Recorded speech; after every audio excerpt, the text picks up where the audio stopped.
Good afternoon, everyone. Please eyes on me. I'm going to discuss my topic, language policies in the Philippines.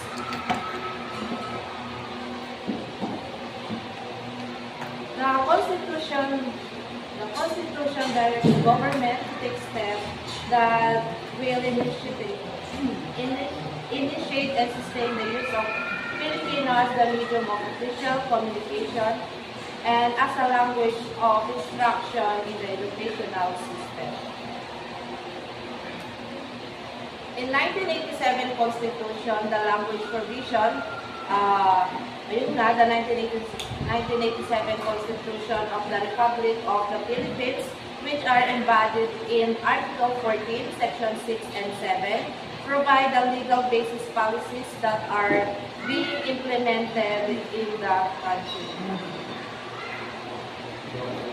First, Section 6, the national language of the Philippines is Filipino, as it devotes that it shall be further developed and enriched on the basis existing Philippines.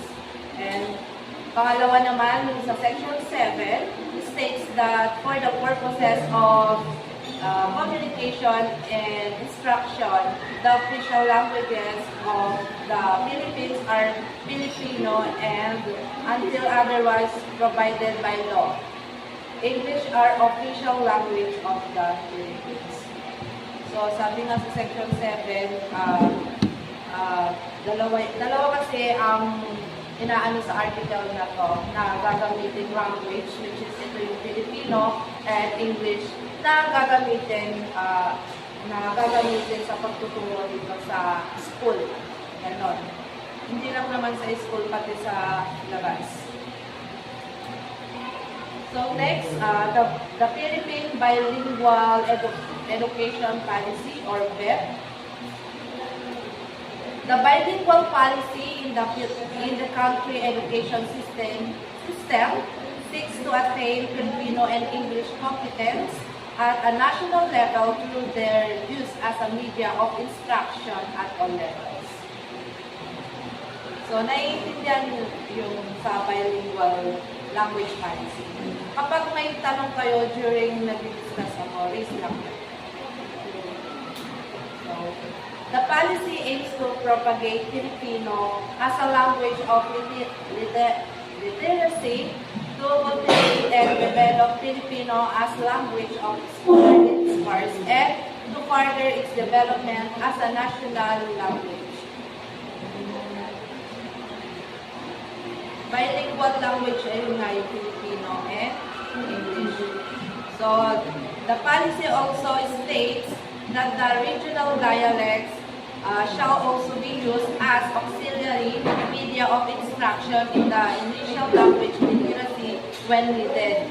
So, kung makikita nyo, auxiliary media or auxiliary means ito yung nakasanayang salita or for example na lang, ikaw ay nakatira sa Pampanga, ang gamit na salita sa Pampanga is Kapampangan.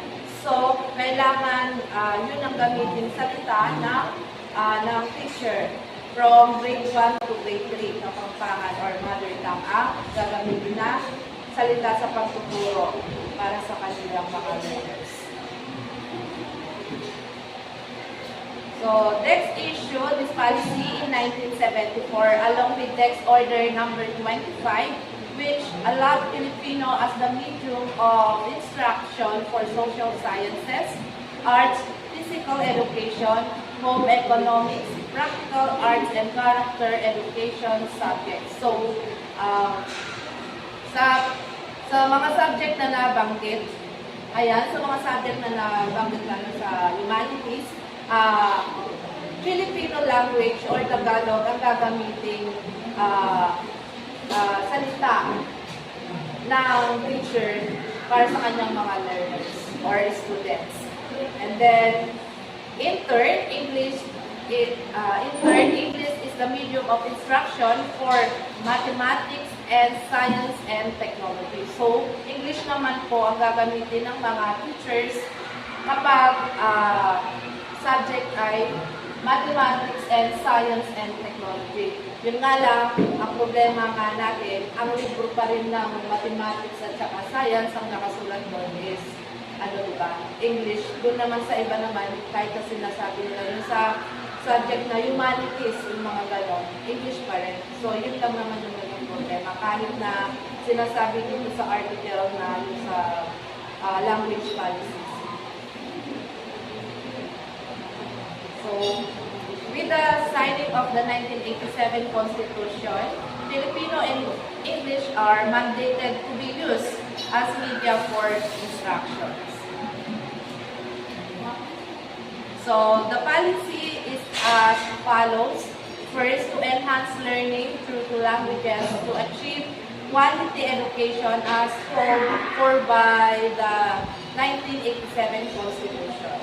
And second, the propagation of Filipino as a language of literacy. Third is the development of Filipino as a linguistic symbol of national unity and identity. Gaya nga din ng introduction naman sa multilingualistic o multilingual na importante ang language para matukoy natin yung identity at culture natin sa bansa. And next is the cultivation and elaboration of Filipino as a language of scholarly discourse, that is to say its continuing intellectualization and the maintenance of English as internal language for the Philippines and as a non-inclusive language of science and technology.